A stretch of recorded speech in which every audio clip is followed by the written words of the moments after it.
Buenas tardes, bienvenidos a esta primera edición del sexto mes del año, donde en los últimos días daría la sensación de que los argentinos perdimos un poco el miedo, ¿no? Al coronavirus, a la muerte, al pasado, inclusive al ridículo. Porque solo así podríamos explicar que en medio de una pandemia como la que estamos transitando ya desde hace casi ya 80 días, una doble cuarentena, el debate político esté cooptado por los anti-cuarentena, anti-apertura, anti-vacunas, anti-muerte, en fin. Binarios como siempre nos definimos por la oposición lineal al otro, la apropiación del discurso y de algunos conceptos clave. Nos enfrenta al opuesto, al mismo tiempo refuerza nuestra propia postura, nuestra posición individual. ¿Para quién hablaba un provida durante la disputa por la legalización del aborto? ¿A quién le habla hoy el jefe de gabinete, Santiago Cafiero, al definir al gobierno como antimuerte? Todos a su tiempo, que siempre es el opositor, aseguran que la democracia está en peligro. Ahora que vivimos en una infectadura, término que causa gracia, ¿no? Y que también se toma con sentido del humor en algunos sectores del poder de turno, y no solamente del gobierno nacional. Lo escuché en las últimas horas también a Santilli. Reconociendo la riqueza intelectual de algunos que en los últimos días emitieron una carta en medios nacionales de relevancia, ¿no? Digo que reconociendo esa riqueza intelectual, alguien debería avisarles que es un argumento remanido, con absoluto respeto, y sin ningún tipo de admiración, diría mi amigo Gustavo Ángel Vittar. En algún punto falaz, desde su regreso definitivo, la democracia argentina estuvo en peligro real, en 1987 y en 1990 con los levantamientos militares. Parece haberlo estado en abril, con el documento escrito por Mario Vargas Llosa y firmado inclusive por el expresidente Mauricio Macri, el mismo que decía en julio del año pasado, hace casi 11 meses hoy, que lo que estaba en juego en las elecciones presidenciales era precisamente la democracia. Poco tiempo atrás, el mismo Macri fue víctima de esa denuncia. Varias solicitadas en 2017, 2018, 2019 aseguraban que estaba en peligro esa democracia con su gestión. Desde el discurso somos la vida, dispuesta a defender la democracia en riesgo. Dos falacias, incluso reconociendo el deficiente funcionamiento del poder legislativo y también judicial, que mientras el legislativo, discute cómo sesionar a distancia, congela la discusión sobre la nueva fórmula de movilidad jubilatoria, una promesa presidencial del marzo prepandemia, entre otros proyectos. También si alertamos sobre la expeditiva gestión de Casa Rosada a puro decreto de necesidad y urgencia. Preocupada por las clases suspendidas, la solicitada de los intelectuales contra la cuarentena, según Fernández, cuestiona la extensión del aislamiento, principal estrategia sanitaria de un país pobre y necesitado como el nuestro. El problema de la cuarentena más larga del mundo, entre comillas, se centra en el área metropolitana y excluye a las provincias que comienzan a ensayar la nueva normalidad. El coronavirus parece haber reducido a la Argentina al territorio limitado por la General Paz, convertido hoy en un condado medieval.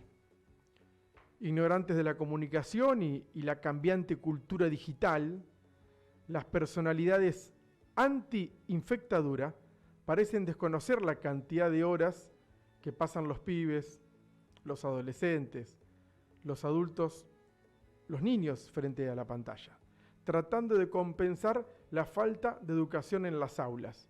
Y que el AMBA, el área metropolitana, está hoy en una curva de contagios muy apenas controlada. Pero ahora, a las 5 y pico de la tarde, dentro de una hora no sabremos. Digo que parece que perdimos el temor y nos desbordan las ganas de tocar todo, ocuparlo todo, y salimos a la calle que para marchar no siempre se necesitan motivos en la Argentina. Los más extremos dirán, como lo hicieron los nacionalistas y libertarios días atrás, que la pandemia no existe, que el coronavirus es virtual. Como los antivacunas, aunque estos gozan de mejor suerte en el acceso a los medios de comunicación, ¿no? En la falsa defensa de la libertad de expresión. Caminan haciendo una especie de equilibrio entre declaraciones desopilantes y otras que rayan, porque rayan los delitos de salud pública, sin dudas. Otros van al obelisco, se abrazan, caminan con los bebés en los brazos. Algunos adultos siquiera llevan tapabocas, protestan porque ya no aguantan más estar en sus casas, mirar a la cara a sus familias. Y por ahí la Play o Netflix ya los aburrió. A su lado también protestan los que están obligados a romper el aislamiento, pero por hambre y necesidad. Los desocupados, los subocupados, los que necesitan ayuda real, concreta, urgente, ya, ayer. La marcha incluye a los héroes en este lío. Sí, los trabajadores de la salud exhaustos, al límite, que denunciaban la precarización salarial en la vida prepandemia, porque no es nuevo, y ahora piden protección. Otro reclamo que parece más fuerte, pero los otros siguen vigentes. Son los mismos que atienden enfermos de COVID-19 sin elementos de protección suficiente. Y si no, te lo tenés que llevar de tu casa. El que se ríe del virus está a pocos metros del que llora por él. Tal vez en unas semanas vuelvan a encontrarse en medio de testeos y diagnósticos. Hablaba con Diego Bustos. Siempre es un gusto hablar con Diego. Y me acordaba, le contaba a él, porque hay que ser bastante más chico, ¿no? Que había una vez una señora que se llamaba María Elena Walsh, que escribía y cantaba lindas canciones, que todavía se siguen tarareando. Muchos en este país las aprendimos y las enseñamos a nuestros hijos, sobrinos, algunos a los nietos, en fin.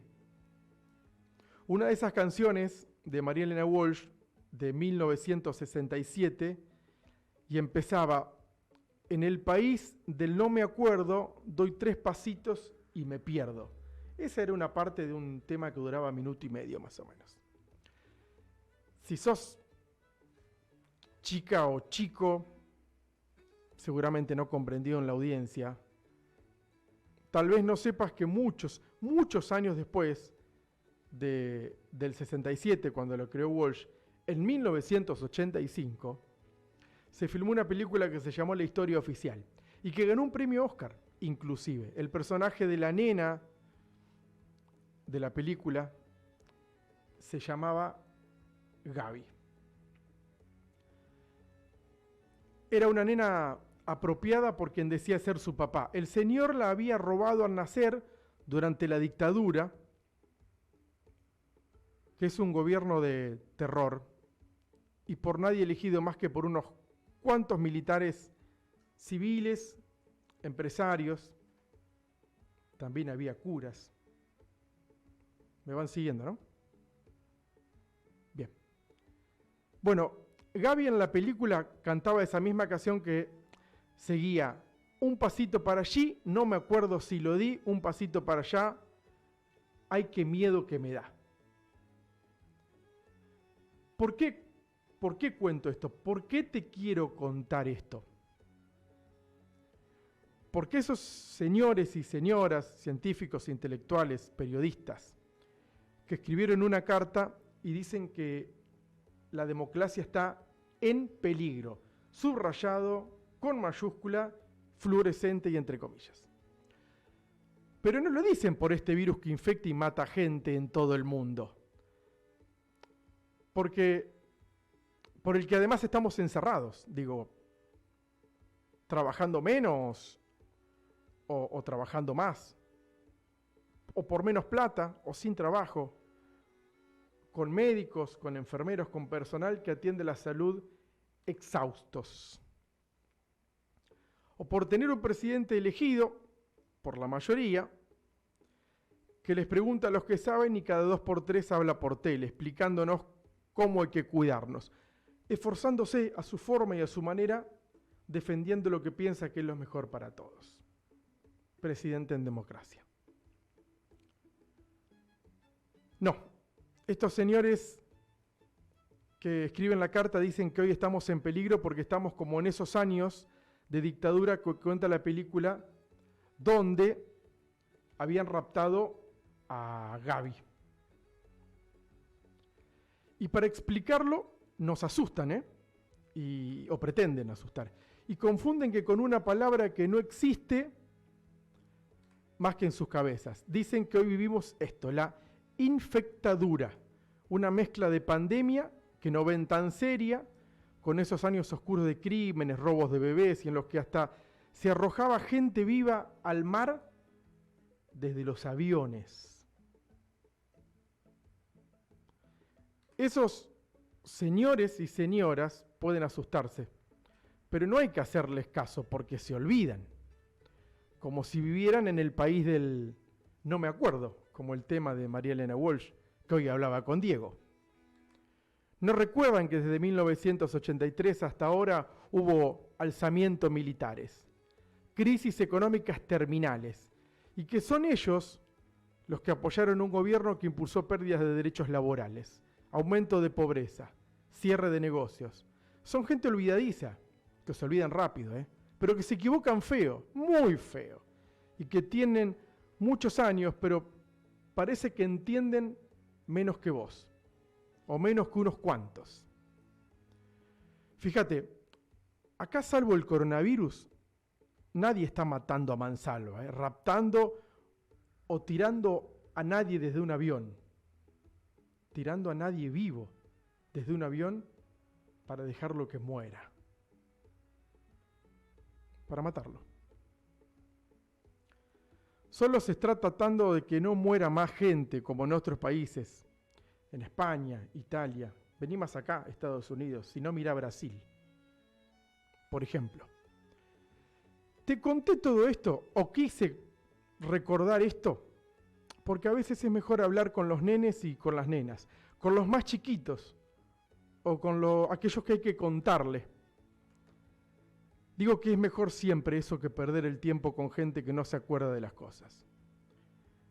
Y de paso, ya que está, para completarla, te recuerdo cómo terminaba esa canción del No me acuerdo de María Elena Walsh. Decía, un pasito para atrás y no doy ninguno más, porque ya me olvidé dónde puse el otro pie. Memo García en Radio Más, todos los días a las 5 de la tarde.